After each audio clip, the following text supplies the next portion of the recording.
robots can be of great comfort. I don't want a robot.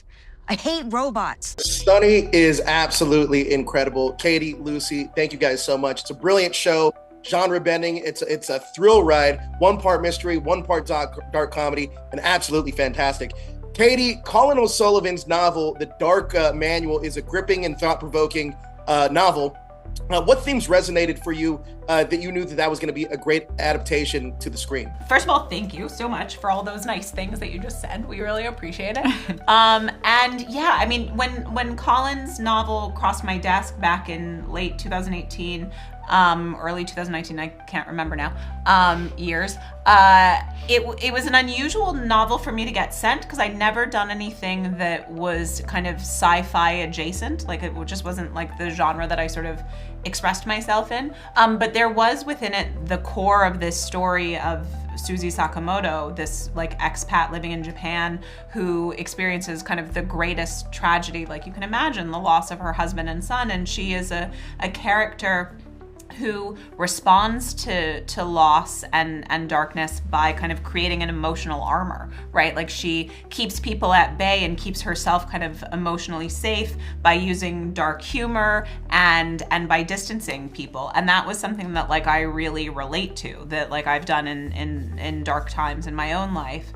So I was really interested in that. And then, but in the novel, she has this robot, Sunny, who's like a male robot and already kind of living with her, and then they're adversaries. And I was sort of interested in turning that on its head and saying, like, what happens if the robot comes to her kind of afresh and is a female robot? And then I started digging into like this field of robotics called human-robot interaction, or HRI, which is all about like the ways in which robots can kind of be emotional security blankets for people. And when people are in kind of dark places and are not prone to opening up to other people because they don't want to risk making themselves vulnerable, robots are like a little safer because they're not going to leave you, they're not going to die, they're not going to break up with you, they're not going to hurt your feelings. And so people can get kind of back into the habit of connecting to the robot and then gradually, theoretically, start to open back up to other people. And so I was really interested in using that as kind of like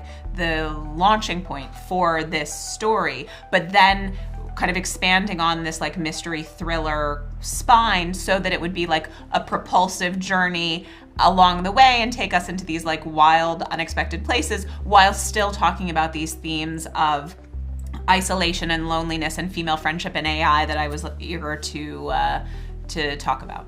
Incredible. Now, Lucy, I knew that Rashida is an incredible actor, but she has so much emotional depth in this series that she brings to Suzy, and it's absolutely incredible. She does a tremendous job of balancing the comedy and tragedy, and you get to see this like rawness and vulnerability in Suzy. Can you talk about working with Rashida to bring Suzy to life, and also working with her as a creative partner, as an executive producer? Yeah, sure. Well, I'm so glad that that's how you feel. We think so too. Yeah, I mean, she was such an obvious choice to play Suzy because of everything you just said. Like, she really is has a deft ability of balancing like the drama and the depth of emotion with the humor, and that was sort of something that was so crucial in not only like in the character and also just like the whole tone of the show. And she's at the helm of that on screen. So yeah, she I think from our first ever Zoom with her, it just felt like she really got the material. She asked so many smart questions and seemed just like a really great partner in collaborating with and bringing Suzy to life. And we put her in a lot of really crazy situations and she was very game. And yeah, I kind of can't imagine anyone else playing her now. And also I think like we just sort of felt very much on the same page in terms of like taste and even just like up until like recently, just talking about like cuts of the trailer and things like that, we all like we had the same feelings about like how it should shape up, and so that felt really good to just like be on the same page. Yeah, it's great when everybody's on the same page. I think that's when magic really happens. Now, Katie, Hidetoshi plays Masa. He's incredible. He's at the center of our mystery in the series, and he was just coming off of Drive My Car, which is also an incredible film. This man is a superstar in Japan. how did this casting come about? Oh my gosh. We were on sort of a razor's edge and pins and needles with the casting for a minute there. He, as soon as his name was mentioned as a possibility for Masa, we couldn't imagine another Masa. We'd just seen Drive My Car. He was extraordinary in that. We had a Zoom with him.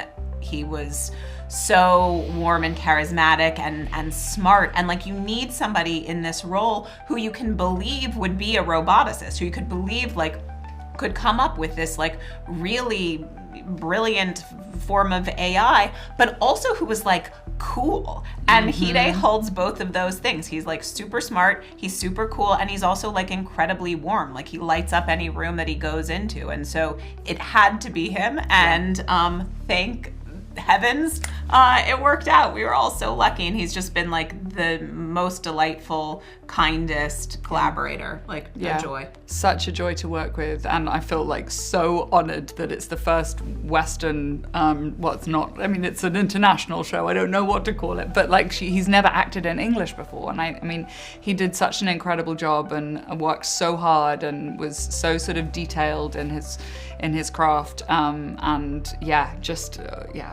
such a special actor. Yo, this show is called Sunny, so I gotta ask about Sunny. This question is for the...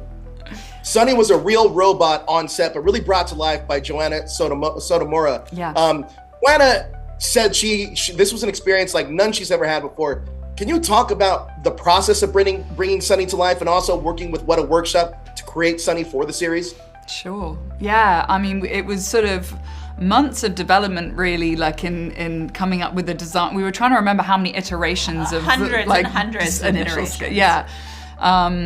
It was really quite a process, but now I can't imagine Sunny looking any other way. Like, she's just right, and I adore her. But yeah, loads of sort of references thrown together from like, there was sort of like elements of her ears and the type of her, like the sort of shape of her head that were from like 2001 Space Odyssey, where were robot references, of course, but then we were also sort of bringing in we sort of threw like Japanese vases and things right, like that. and like Kokeshi dolls. Yeah. And like all different kinds of, we wanted it to have like an element like of the kind of clean, beautiful lines of Japanese design, but also like a kawaii face that you could connect with. And so we worked with a Japanese artist called Shoko, who like helped create like features that were very simple, but also could like offer great expression, which was like a challenge. But like, once we sort of hit on it, it was perfect. I mean, Sunny can express like sadness and joy kind of in the same moment, in the way that like the best actors can. And so that was able to be accomplished was kind of extraordinary. Yeah. And then of course, like, bringing her to life like on set was Joanna, who was, I'm sure she already told you about this, but was sort of wearing this headgear that would let her expressions and her voice be translated in real time onto Sunny's face. And no one had ever used this technology before, so like, it obviously was a bit of a learning curve and like a lot of rehearsing. And but yeah, Joanna working then with someone else doing the arms and someone else driving her, and like the whole sort of village of people bringing her to life as a team was really incredible to watch them like just get sort of really hone their craft, you know, that this was a team of people that hadn't worked together before, and they really were kind of like one symbiotic sort of being by the end. It was incredible. Well, the series is incredible. I absolutely loved it, and I want to thank both of you guys for your time and also keeping the show, or bringing the show to Kyoto, because that it's so cinematic and beautiful. It brings a whole new energy that I hadn't seen before. So thank you guys so much. I appreciate it. Thank you so much. Nice to talk to you. Lovely to talk to you. Don't you see, Susie? I was programmed for you.